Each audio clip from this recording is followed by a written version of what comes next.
Chers amis, bonjour. Je vous propose une petite méditation sur le thème du silence. En ce moment, je suis particulièrement sensible au calme du quartier où je suis confiné. Il est sans doute de même pour vous. Il n'y a plus de circulation dans la rue, le train ne passe plus, il y a peu de personnes qui marchent dans la rue. De temps en temps, j'entends le cri joyeux d'enfants qui s'aèrent, et puis j'apprécie surtout d'entendre le cri des oiseaux, le chant des oiseaux.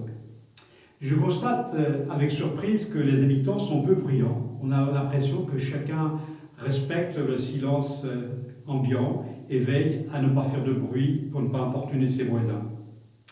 Cette atmosphère présente un côté pesant. On peut interpréter ce silence comme un silence de mort, parce que la vie courante s'est soudainement arrêtée. Le silence fait penser à la réalité de la mort. Dans la Bible, le séjour des morts est un lieu de silence.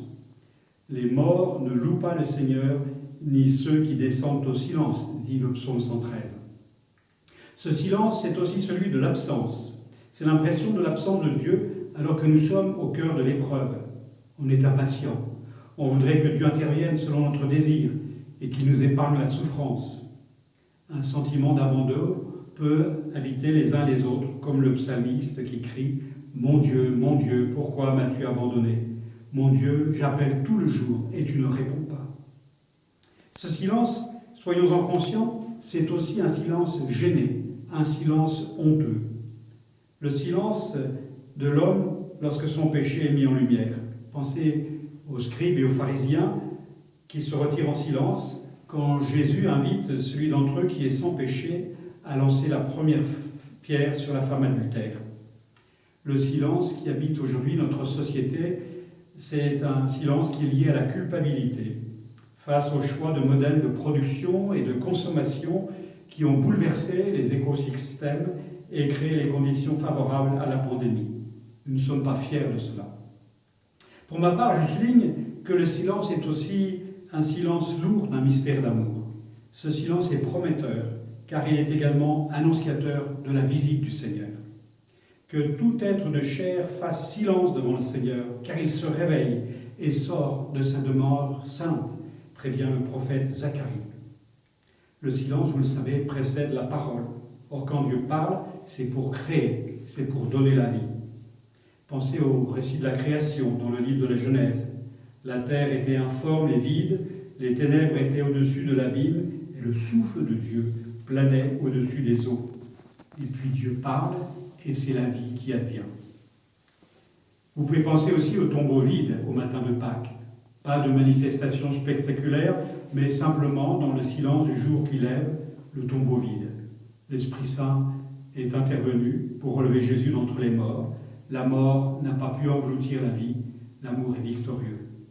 Le temps de silence, c'est donc le temps de la confiance dans le salut. Il est bon d'attendre en silence le secours du Seigneur, dit le livre des Lamentations. L'expérience à faire, c'est moins celle du vide de l'absence que celle de l'attente.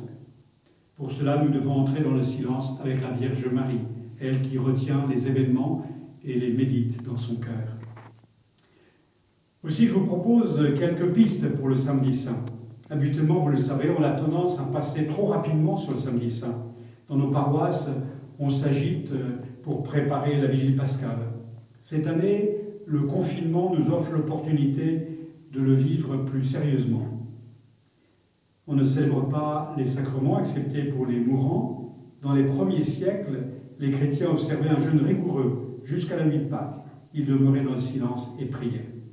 Il ne se passe rien, c'est le grand sabbat, après la seconde création. Tout est accompli, dit Jésus en mourant. Père, entre tes mains, je remets mon esprit. C'est le temps du repos. Le Christ se repose de son œuvre, du labeur de la passion.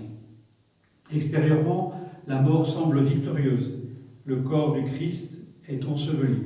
Il communie pleinement et véritablement à l'abandon que connaît l'homme pécheur. Nous sommes dans l'attente de la résurrection, l'attente de l'accomplissement de la promesse divine. Alors essayez de créer chez vous, pour le samedi saint, une ambiance qui porte à la méditation. Conservez le silence autant que possible. Laissez de côté un moment le téléphone et les réseaux sociaux.